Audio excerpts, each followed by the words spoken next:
বিসমিল্লাহির রহমানির রহিম। প্রিয় ভাই ও বোনেরা, আসসালামু আলাইকুম। গত জুলাই আগস্টের বৈষম্য বিরোধী ছাত্র আন্দোলনের সমন্বয়ক শহীদ অ্যাডভোকেট শহীদুল ইসলাম আলিফের স্মরণে আপনাদের সামনে উপস্থিত হয়েছি। আসসালামু আলাইকুম। ইস্কনের নেতা চিহ্ন দাসকে 25শে নভেম্বর জাতীয় পতাকা অবমাননা রাষ্ট্রদ্রোহী মামলায় গ্রেপ্তার করেন প্রশাসন। তাঁকে চট্টগ্রাম আদালতে চালান দেওয়া হয়। 26শে নভেম্বর চট্টগ্রাম আদালত জামিন নামঞ্জুর করেন। সেদিন সকাল থেকে চট্টগ্রাম আদালত চত্বরে ইস্কন সংগঠনের ব্যানারে ফাঁসিবাদী আওয়ামী লীগের দোসররা জড়ো হতে থাকেন। ইস্কন চিহ্ন দাসের জামিন না দেওয়ায় ইস্কনের সন্ত্রাসীরা সরকারি অফিস, আদালত, সরকারি গাড়ি, আইনজীবীদের চেম্বার ও চট্টগ্রাম কোর্টের জামি মসজিদে হামলা চালায়, ভাঙচুর করে। হামলা ও নৈরাজ্যের প্রতিবাদে স্থানীয় জনসাধারণ তাহাদের প্রতিরোধ করেন। আইনজীবী অ্যাডভোকেট শহীদুল ইসলাম আলিফ মেয়তর পাট্টি রোড দিয়ে সুপের কলোনি যাওয়ার পথে তাহাকে ধরে নিয়ে যায় উগ্র ইস্কন সন্ত্রাসীরা। তাহাকে পাটা কাটা কিরিচ দিয়ে কুপিয়ে হত্যা করেন। তাহাকে হত্যা করার পর সারা দেশে প্রতিবাদ শুরু হয়। ইস্কন সংগঠনকে নিষিদ্ধ করার দাবি জানায়। শহীদুল ইসলাম হত্যাকারীদের গ্রেপ্তারপূর্বক বিচারের দাবি জানায়। চিহ্ন দাস ভারতের গোয়েন্দা সংস্থা রয়ের ফাঁসিবাদী হাসিনার দোসর হয়ে কাজ করেন। ভারতের সরকার তাহাকে গ্রেপ্তারের প্রতিবাদ জানিয়েছে। আমরা ফাঁসিবাদী দোসর, ভারতের দালাল, ইন্ধন, ইস্কন নেতা চিহ্ন দাসের বিচারের দাবি জানাই। আমরা 250 বছর পূর্বে যাব। এই ভারতবর্ষে মুসলমানরা 1000 বছরের বেশি ভারতবর্ষ শাসন করেছিল। 1757 সালের 23শে জুন পলাশী যুদ্ধে নবাব সিরাজউদ্দৌলার পরাজয়ের পর হইতে 200 বছর ইংরেজ আর হিন্দুরা মিলেমিশে মুসলমানদের শোষণ করেছিল। তখন হিন্দুরাই এই অঞ্চলের জমিদারি করেছিল। 1905 সালে কংগ্রেস হিন্দু নেতারা বঙ্গভঙ্গ আন্দোলন করে পশ্চিমবঙ্গ ও পূর্ববঙ্গ ভাগ করেছিল।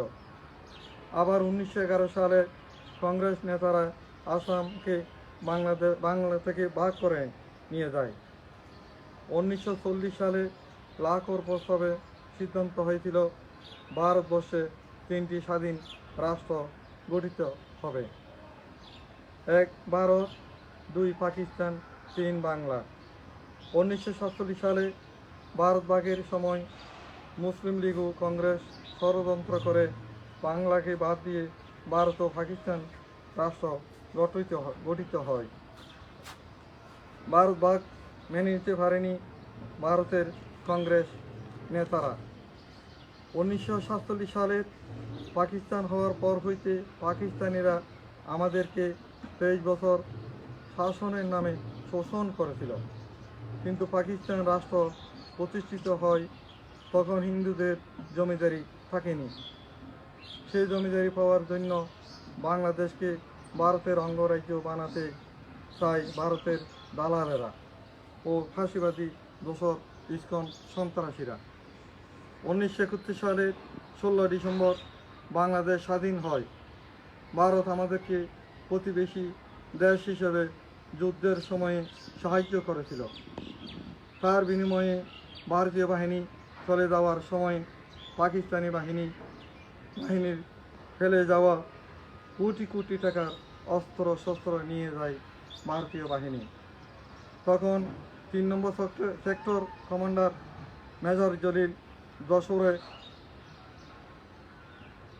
9 নম্বর সেক্টর কমান্ডার মেজর জলিল যশোরে ভারতীয় বাহিনীকে বাধা দিয়েছিল। বাধা দেওয়ার কারণে তাহাকে শেখ মুজিবুর রহমান মেজর জলিলকে বরখাস্ত করেন এবং তাহাকে কোর্ট মার্শাল দেওয়া হয়েছিল।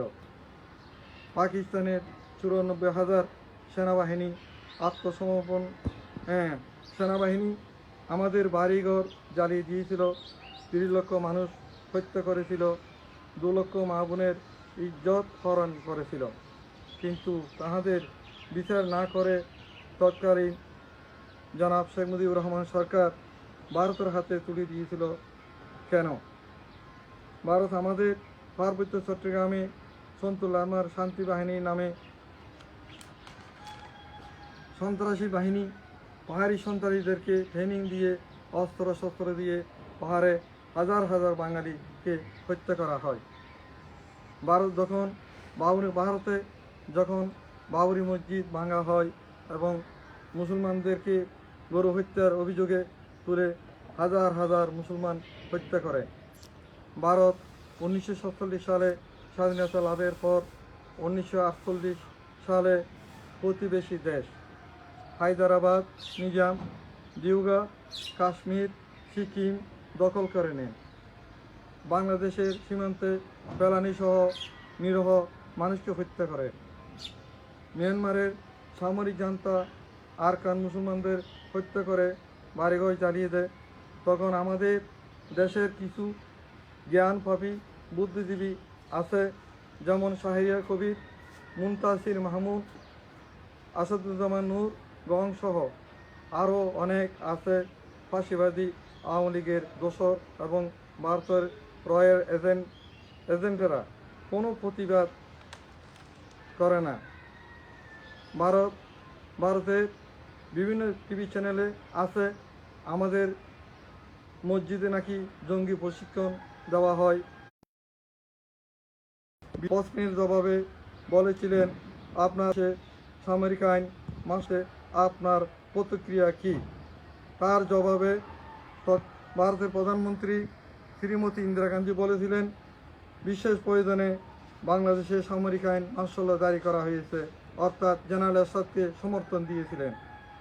ভারতের ইন্ধনে জিয়াউর রহমান হত্যাকাণ্ড, এরশাদের ক্ষমতা দখল সব কিছু হয়েছে ভারতের রয়ের ইন্ধনে। 1996 সালে অসহযোগ আন্দোলনের সময় জনতার মত গঠন, যুদ্ধাপরাধী গণ আদালত গঠন, 2007 সালে জরুরি আইন জারি, 2009 সালে বিডিআরের 57 জন অফিসার হত্যাকাণ্ড, যুদ্ধাপরাধী নামে প্রহসনের বিচার,